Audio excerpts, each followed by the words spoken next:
Bermacam-macam lah hobinya, oi sana di ranah Minang. Dulu ayah hobi bajudi, kini ayah hobi kabatu.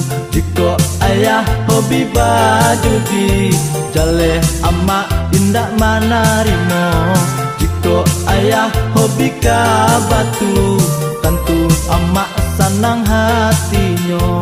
Jika ayah hobi kabatu, batu akiak ikolah lagunya.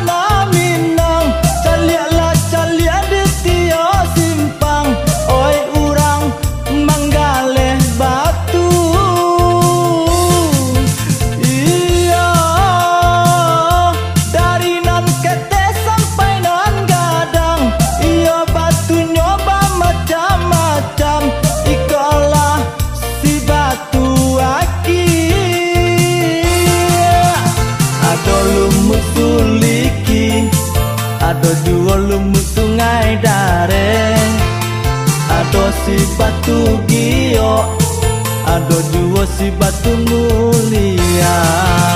Siye pasanyo amak, iyo kabake denai. Kaliaklah dua onde ayah tu, jiko maasah batu, jiko ayah maasah batu.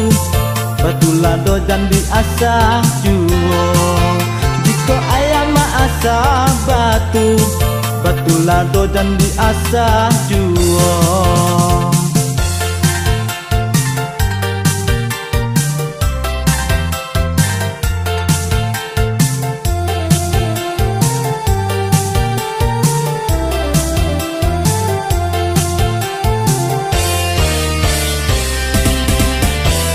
Bermacam-macam lah hobinya, oi sana di ranah Minang. Dulu ayah hobi bajudi, kini ayah hobi kabatu.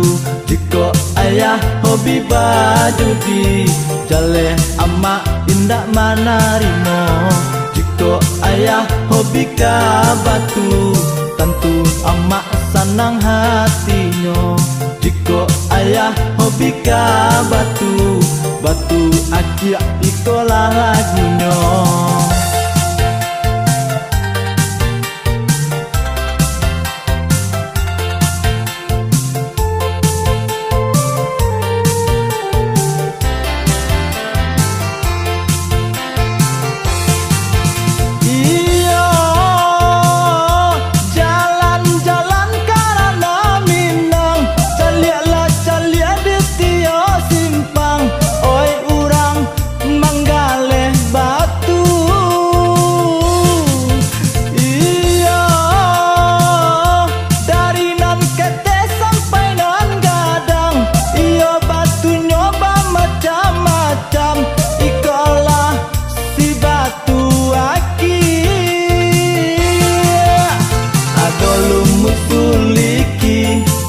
Ado dua lumut sungai Dareng, ado si batu giok, ado dua si batu mulia.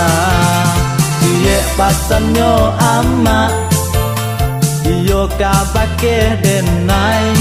Kaliaklah dua onde ayah tu, jiko maasah batu, jiko ayah maasah batu. Batu lado jandi asah juo, jika ayam asah batu. Batu lado jandi asah juo.